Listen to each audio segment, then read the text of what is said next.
আমরা যখন কোনো প্রিয়জনকে হারাই তখন মনে একটা প্রশ্ন কিন্তু আসেই, পরপারে থাকা সেই মানুষটার জন্য সবচেয়ে সেরা উপহারটা কি হতে পারে? মানে এমন কি করা যায় যার সওয়াব তার কাছে প্রতিনিয়ত পৌঁছাতে থাকবে?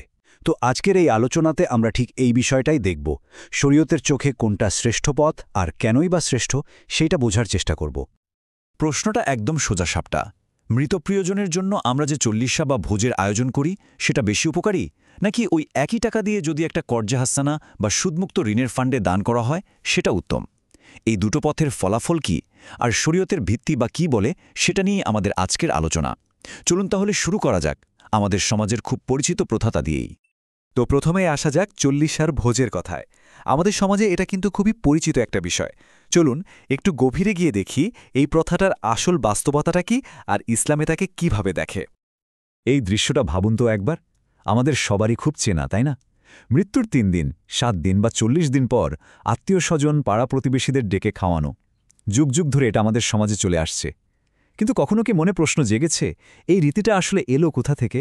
আর তার চেয়েও গুরুত্বপূর্ণ হল, ইসলাম কি আসলে এটাকে সমর্থন করে? ইসলামী শরীয়তের ভাষায় এই ধরনের আয়োজনকে বলা হয় বিদাত। এখন বিদাত জিনিসটা কি? সহজ কথায় এটা হলো দিনের মধ্যে এমন একটা নতুন জিনিস চালু করা যেটা রাসূলুল্লাহ সাল্লাল্লাহু আলাইহি ওয়াসাল্লাম বা তার সাহাবীরা কখনো করেননি। মানে এটা ধর্মের মূল কোনো অংশ না, বরং পরে মানুষ এটাকে ধর্মের অংশ বানিয়ে নিয়েছে।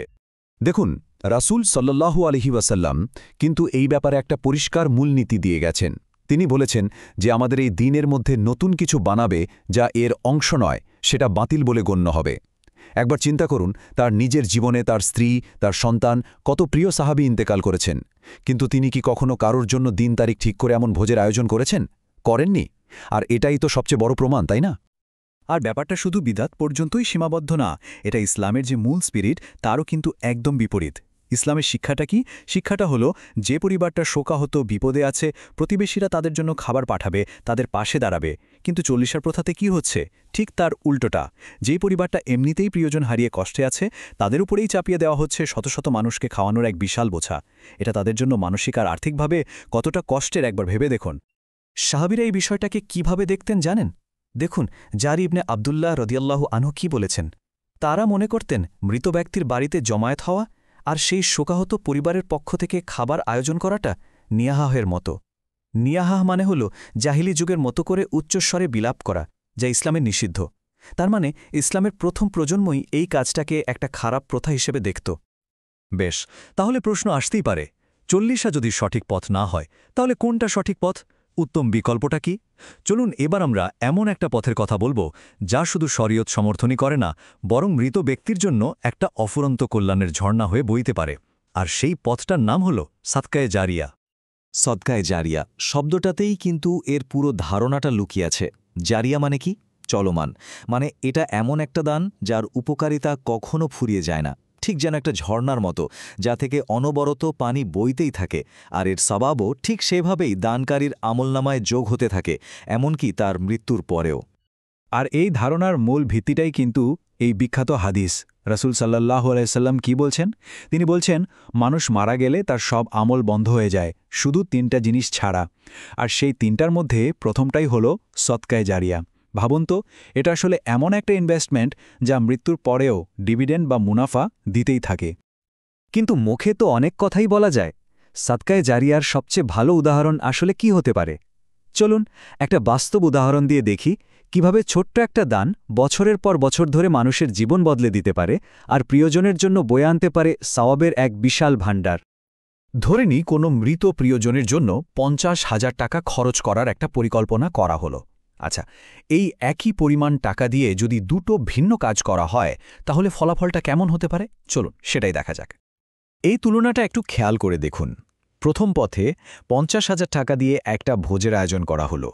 হয়তো ১০০-২০০ মানুষ একবেলা তৃপ্তি করে খেল, ব্যাস ওখানেই কিন্তু কাজটা শেষ, উপকারিতাও শেষ। কিন্তু দ্বিতীয় পথে কি হচ্ছে? ওই একই টাকা দেওয়া হলো একটা কর্জে হাসানা ফান্ডে। এখানে টাকাটা কিন্তু একবারে খরচ হয়ে যাচ্ছে না, বরং এটা একটা মূলধন বা ক্যাপিটাল হিসেবে কাজ করা শুরু করছে। আর এই পদ্ধতির আসল জাদুটা কিন্তু এখানেই। দেখুন, প্রথম বছরে ওই টাকাটা দিয়ে হয়তো ৫টা পরিবারকে বিনা সুদে ঋণ দেওয়া হলো। তারা হয়তো ছোটখাটো ব্যবসা শুরু করল বা কোনো বিপদ থেকে উদ্ধার পেল।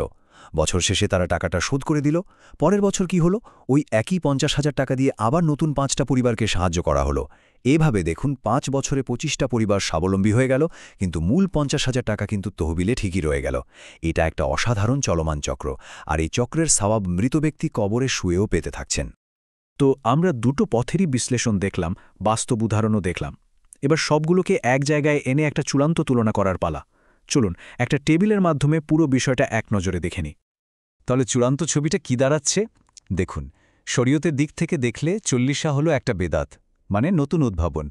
আর কর্জে হাসানা, এটা কোরআন আর সুন্নাহ দিয়ে সরাসরি উৎসাহিত। সওয়াবের দিক থেকে একটা হলো ওয়ান টাইম, মানে একবারেই শেষ। অন্যটা হলো চলমান, মানে সদকায়ে জারিয়া। সামাজিক প্রভাবের কথা ভাবুন, একটা শোকাহত পরিবারের উপর বোঝা বাড়াচ্ছে, আর অন্যটা দরিদ্র মানুষকে নিজের পায়ে দাঁড়াতে সাহায্য করছে। আর সবশেষে টাকার ব্যবহার। 40 টাকাটা একবারে খরচ হয়ে শেষ, কিন্তু কর্জে হাসানাতে ওই একই টাকা মূলধন হিসেবে ঘুরতে থাকে আর বারবার মানুষের উপকারে আসে। আর সবচেয়ে বড় কথা কি জানেন? স্বয়ং আল্লাহ সুবহানাহু ওয়া তাআলা পবিত্র কোরআনে এই উত্তম ঋণ বা কার্জে হাসানার কথা বলেছেন, আর এর বিনিময়ে তিনি বহুগুণ পুরস্কারের ওয়াদা করেছেন। এর থেকে আর বড় প্রমাণ কি হতে পারে যে এই কাজটা আল্লাহর কাছে কতটা পছন্দের? সুতরাং সব আলোচনার শেষে আমরা কি বুঝলাম? শরীয়তের শিক্ষা কিন্তু কোনো লোক দেখানো প্রথা বা সমাজের চাপে কিছু করা নয়, বরং এর শিক্ষা হল জ্ঞান আর দূরদর্শিতা দিয়ে এমন কাজ বেছে নেওয়া যা দীর্ঘমেয়াদী এবং স্থায়ী কল্যাণ বয়ে আনবে। প্রিয়জনের জন্য এর চেয়ে ভালো উপহার সত্যিই আর কিছু হতে পারে না। তাই শেষ প্রশ্নটা আবারও আমাদের সামনে এসে দাঁড়ায়, পরপারে থাকা প্রিয়জনের জন্য কোন উপহারটা বেছে নেওয়া হবে?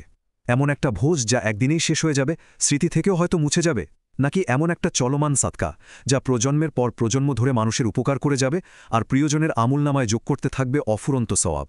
সিদ্ধান্তটা কিন্তু আমাদেরই নিতে হবে।